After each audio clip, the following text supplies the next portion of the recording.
आज इस वक्त हरियाणा रोहतक के किसान नेता मेरे सामने हैं और सबसे पहले मैं इनका परिचय जानना चाहूँगा। मैं इंद्रजीत सिंह हूँ, हरियाणा में किसान सभा का वाइस प्रेसिडेंट हूँ। आपसे मैं जानना चाहूँगा किसान आंदोलन के बारे में। बाबा बंदा सिंह बहादुर का भी आज शहीदी दिवस है और जिनको 400 साल पहले वो इस बात के लिए जाने जाते हैं कि उन्होंने जागीरदारी प्रथा के खिलाफ लड़ाई लड़के किसानों को जमीनों के हक दिलवाए थे। बिरसा मुंडा का भी आज ही शहीदी दिवस है, जो 1900 के अंदर शहीद हुए, जिन्होंने आदिवासियों की और किसानों की लंबी लड़ाइयाँ अंग्रेजों के खिलाफ लड़ी और इसलिए उनको याद किया जाता है बिरसा मुंडा को। तो हम इन शहीदों के लिए और हमारे संयुक्त किसान मोर्चा के आंदोलन में पिछले 6 महीने से जो शहीद हुए, सर्दी में, गर्मी में, तूफान में, बीमारी में, उनको भी श्रद्धांजलि अर्पित आज यहाँ पर की गई। और इस मौके के ऊपर इस आंदोलन को मजबूत करने की जो यहाँ पे इच्छाएं व्यक्त की गई, वो भी खंड पाठ का एक मकसद था कि ऐसी भावनाओं से कुछ किसान आंदोलन मजबूत हो। मेरे को खुशी इस बात की है कि जितने भी किसान आगू यहाँ पर बोले, सभी की चिंताएं इस बात के लिए थी कि अब तक जो आंदोलन सफलता से बढ़ रहा है, आगे भी हम इसको चढ़ती कला की तरफ लेकर जाएं। लेकिन कुछ ऐसे खतरे भी इसमें नजर आ रहे हैं जिनको हम अपनी जो भीतर की मीटिंगें हैं उनमें जरूर रेखांकित करते हैं कि भाई संयुक्त फैसलों को फूल चढ़ाना जरूरी है। आज जो लंबा आंदोलन हो गया है, तो सरकार ये चाहती है कि इसको भटकाने के लिए किसी न किसी रूप में किसान को और पुलिस को भिड़ा दिया जाए ताकि यह आंदोलन अपने रास्ते से भटक जाए। लेकिन हम इसको शुरू में ही ताड़ गए, इसलिए हमने ये 3-4 दिन वहाँ पे लगे। मुकदमे वापस कराना कोई बड़ी बात नहीं है ना, हमारी ये मांग रही, हजारों लोगों पे मुकदमे बने हुए हैं। लेकिन अब वो दहशत पैदा करना चाह रहे थे कि किसी तरह झूठे मुकदमे करके और उनको बंद कर दो ताकि बाकी नौजवानों में एक दहशत फैल जाए।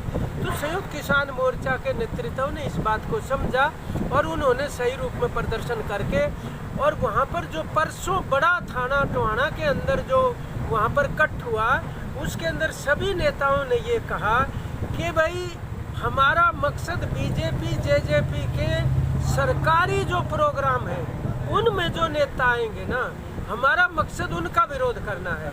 वो किसी निजी काम में आएंगे, किसी ब्याह शादी में आएंगे, किसी दुख में प्रकट करने के लिए आएंगे, उस मौके के ऊपर हम नहीं करेंगे।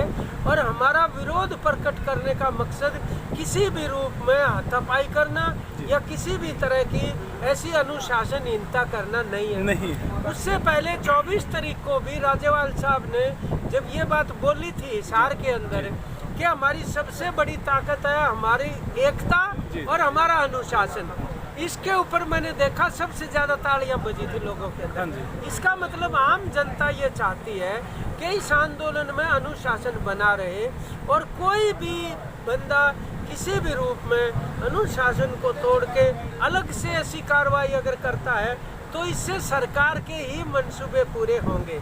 और यही बात आज भी यहाँ पर रेखांकित की गई बातचीत के माध्यम से।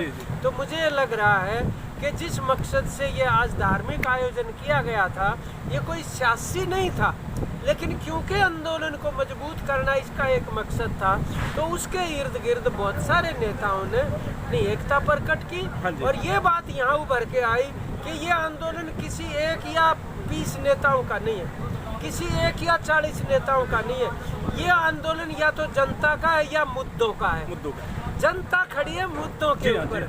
ये ठीक है कि हमारा जो नेतृत्व है, जो इस आंदोलन को अगुवाई प्रदान कर रहे हैं, बहुत बड़ी बात है। लोगों ने उनमें विश्वास व्यक्त किया है, कोई कारण नहीं है विश्वास करने का।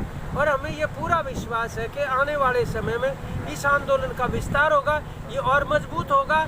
और इस बीजेपी सरकार ने अगर इसको नहीं ठीक ढंग से निपटारा किया दोनों मांगों का, 3 कड़े कानून भी और एमएसपी भी, तो इसको बहुत बड़ी राजनीतिक कीमत चुकानी पड़ेगी। ये हम कहना चाहते हैं। एक सवाल आपसे जी, आप हरियाणा से हो और हरियाणा की राजनीति से आप अच्छी तरह वाकिफ हैं। जब भी यहाँ पे हरियाणा में आंदोलन हुए हैं 8-10 घंटे के अंदर इधर से उधर हो गया। 6 महीने, पिछले 6 महीने से, ये मैं वैसे तो कहूँ 9 महीने से, क्योंकि पंजाब के अंदर भी 3 महीने बैठा है। इतना शांति प्रिय आंदोलन कभी हरियाणा में तो ये जना पहले नहीं देखा गया। क्योंकि हमारी आजीविका और रोजी रोटी के ऊपर हमला है बहुत बड़ा। हाँ जी। और जो बात हम 40 साल में नहीं समझाने में सफल हुए, वो 6 महीने में लोग अपने आप समझ गए कि ये सरकार जो है ये कारपोरेट सेक्टर की सरकार है।